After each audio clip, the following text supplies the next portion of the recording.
Am I the a-hole for refusing to reconcile with my toxic sister after years of drama?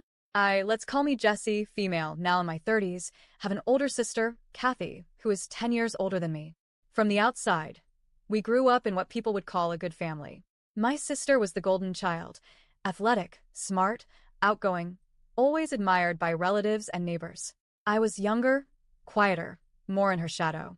When I was 8, my dad took a trip to visit relatives in another country, and Kathy went with him. What was supposed to be a short trip turned into something permanent. At only 18, she decided to stay there, leaving my dad to come back alone. I didn't really grasp the situation at the time, but I'll never forget how heartbroken my mom was. Her firstborn daughter had chosen to stay thousands of miles away, and my mom was devastated. Years later, when I was a teenager, my family made the big decision to move permanently to that same country. My mom was ecstatic. She thought this was her chance to reconnect with Kathy after so many years apart. I was excited too, since I barely knew her by then. But things didn't turn out the way we imagined. By then, Kathy had a fiancé. We lived in a different state but would drive long hours just to see her.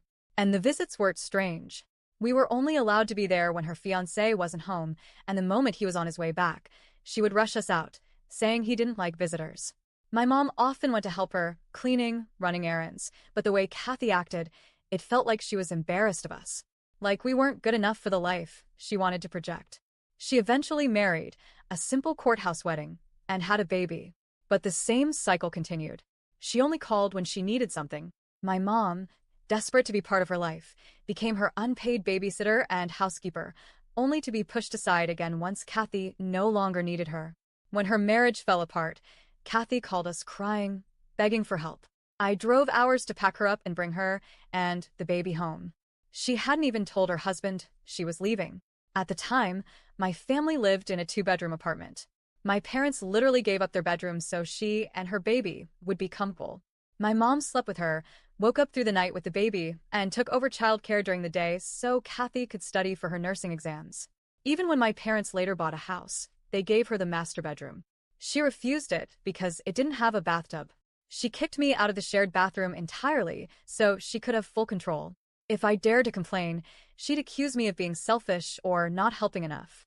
The truth is I was helping walking the baby, cleaning, babysitting when I could, but I was also a college student. I wasn't her co-parent. The constant fights drained all of us. My dad even stopped fixing up the house because she always complained about the noise. Despite graduating and working as a nurse, Kathy refused to contribute financially, saying she needed to save for her own place. My parents let it slide because they wanted her to succeed, but the resentment in the house was overwhelming. Eventually, my parents sold the house, and we all moved into separate apartments in the same complex. Did that solve things? No. My mom practically became Kathy's full-time nanny.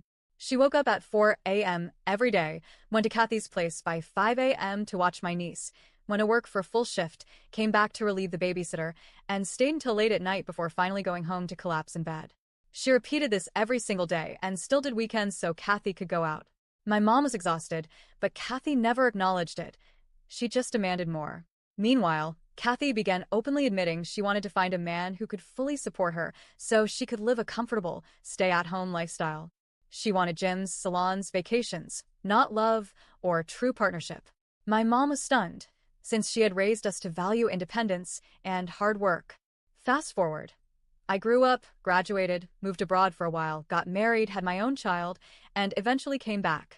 By then, Kathy had a second child with another man, and that relationship also failed. She bought a townhouse, but even then, she kept spreading bitterness. She constantly claimed my parents did everything for me and nothing for her, which couldn't be further from the truth. She told people she raised her kids with no help, despite the fact that my mom practically sacrificed her health and time for those kids. Her toxicity didn't stop. She'd mock me for staying with our parents during college, criticize my choices, and even pressure me to date much older men just because they were doctors. She never once apologized for anything. Whenever I tried to distance myself, I'd eventually give in just to keep peace for my mom's sake, because I knew how much it hurt her to see us estranged. But her behavior only got worse. She started drinking heavily, even in inappropriate situations, like the time she brought alcohol into the hospital room after my mom's surgery. She constantly demanded money, never recognizing how much we'd already done for her. Then came my divorce. It was one of the hardest times in my life. But instead of supporting me, Kathy shamed me relentlessly. She called me a cheater because I started seeing someone before the divorce papers were finalized, even though she herself had cheated in her own marriage. She even tried to sabotage me by giving my ex-husband the name of the attorney I was planning to hire, knowing that once he contacted them, I couldn't use them. That betrayal cut me deeply. That was my breaking point. I went no contact. When I eventually remarried, I made the choice not to invite her. I didn't want her negativity poisoning such a special day. My parents came, and afterward Kathy attacked them, saying they should have refused to attend since she wasn't invited. She even blamed my mom for causing our estrangement. That was it. I told my mom clearly, I am done. I will never reconcile with Kathy. She has disrespected me, my husband, my children, and even my parents, who gave her everything. My husband also doesn't want her anywhere near our family because he's seen firsthand how toxic she is. And yet, my mom still hopes we'll reconcile someday. I know it hurts her to see her daughters estranged, but I can't do it anymore. I can't let Kathy back into my life just to repeat the same cycle of manipulation, cruelty, and betrayal. So, am I the whole for refusing to reconcile with my sister, even if it breaks my mom's heart?